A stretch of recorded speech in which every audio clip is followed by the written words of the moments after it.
నడునొప్పి నివారణకు ఆయుర్వేద ఔషధం ఎలా తయారు చేయాలో డాక్టర్ గారిని అడిగి తెలుసుకుందాం. మనం ఏంటంటే నడునొప్పి తగ్గడానికి ఒక 5 మూలికలను కలిపి ఒక ఔషధాన్ని తయారు చేద్దాం. ఇందులో తీసుకునేటువంటి మూలికలు అన్నీ కూడా మనకి వాత దోషాన్ని తగ్గించి నడునొప్పి తగ్గడానికి ఉపయోగపడేలాంటి మూలికలు అన్నమాట. వాటిలో మనం మొట్టమొదటి తీసుకోబోయేది ఏంటంటే దుంపరాష్ట్రం.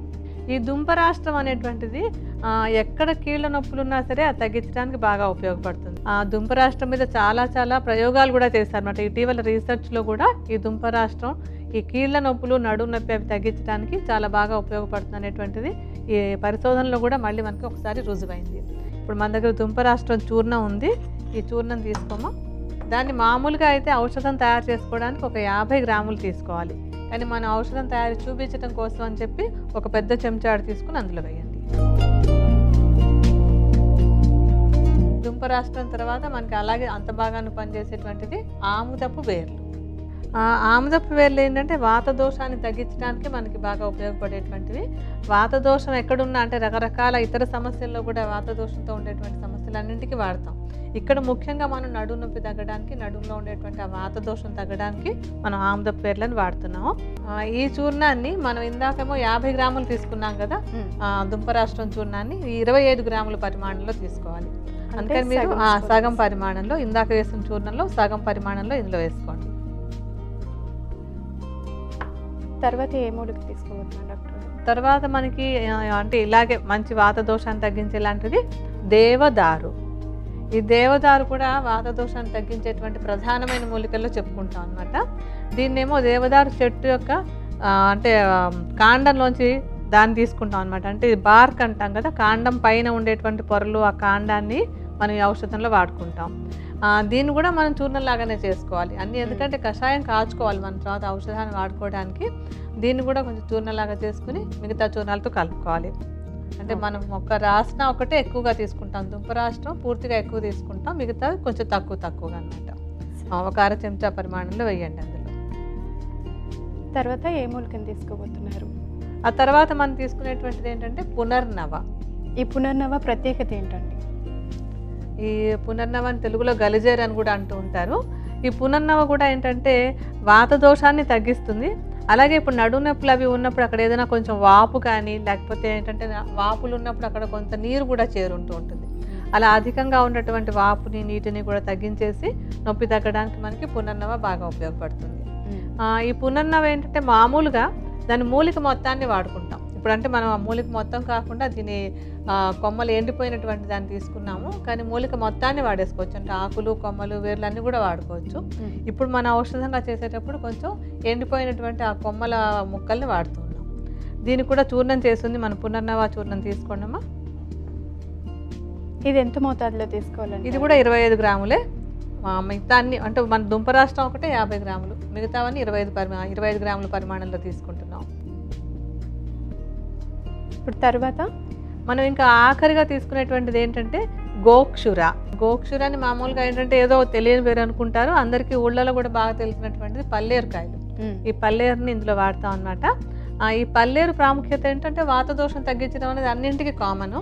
అలాగే ఈ పల్లేరు కూడా కొంచెం వాపు కానీ, లేకపోతే అక్కడ ఏదైనా అంటే ఎప్పుడు కూడా నొప్పి ఉందంటే కొంచెం వాపు అది ఉండొచ్చు, కొంచెం ఇన్ఫ్లమేషన్ అంటాం.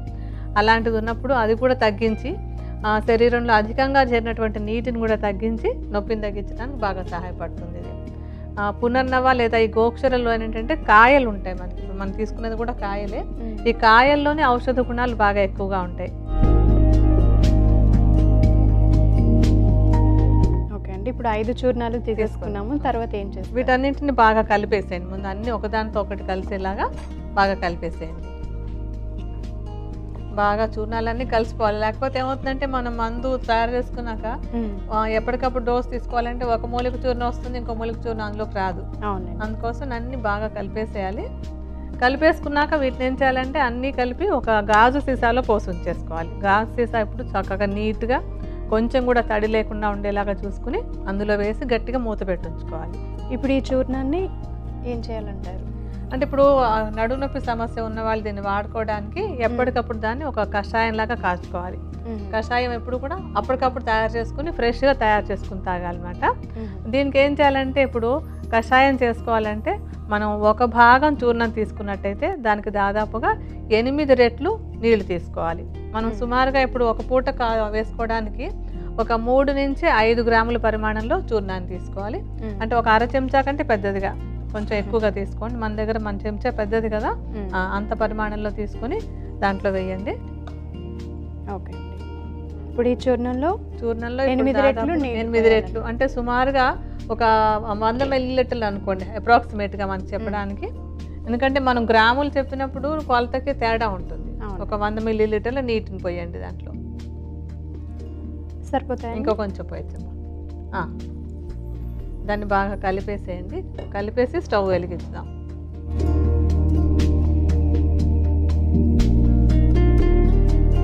సుమారుగా ఏంటంటే ఇంట్లో చేసుకునేటప్పుడు ఒక గ్లాస్ అనుకోండి, అన్నీ మనం 100 మిల్లీలీటర్లు కొలుచుకోవడం కుదరదు కనుక సుమారుగా ఇంత సైజు గ్లాస్తో నీళ్ళు తీసుకుని ఆ 3 గ్రాముల చూర్ణంలో కలిపేసి దాన్ని పొయ్యి మీద పెట్టుకోవాలి.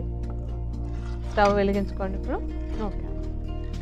సన్నటి మంట మీద కాచుకోవాలి. ఎప్పుడు కూడాను మనం గబగబా వేడి ఎక్కువ పెట్టేసినట్టయితే కనుక ఆ ఔషధ గుణాలన్నీ ఆవిరైపోతాయి.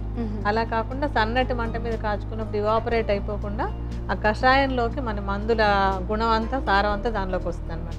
ఇది నెమ్మదిగా కాచండి. ఇది ఎంత మోతాదు వచ్చేంత వరకు అంటే దాదాపుగా ఒక 30 మిల్లీలీటర్లు మిగిలాలి. అంటే సుమారుగా 4వ వంతు, దాదాపుగా ఒక 4వ వంతు మిగిలేంత వరకు దాన్ని సన్నగా మంట మీద కాచుకోవాలి. ఆ కాచిన తర్వాత దాన్ని తీసుకుని వడపోసుకోవాలన్నమాట. అంటే కొంతమంది ఏమనుకుంటారంటే ఒకేసారి చేసి పెట్టేసుకోవచ్చా అండి, ఎప్పటికప్పుడు మళ్ళీ దాన్ని తయారు చేసుకోవాలా, ఫ్రిడ్జ్లో పెట్టేసుకుంటామని చెప్పి అనుకుంటూ ఉంటారు. కానీ అలా చేయకూడదు. దాన్ని ఎప్పటికప్పుడే కాచుకోవాలి. అది కొంచెం గోరువెచ్చని అయిన తర్వాత తాగేసేయాలన్నమాట. అదే కషాయాన్ని మళ్ళీ మళ్ళీ కాచుకుంటూ తీసుకుంటున్నట్టయితే కనుక ఔషధ విలువలన్నీ పోతాయి మనకి. బాగా మరిగిపోయినట్టు రెడీ అయిపోయింది. స్టవ్ ఆపేసి దాన్ని వడపోసేసుకోవాలి.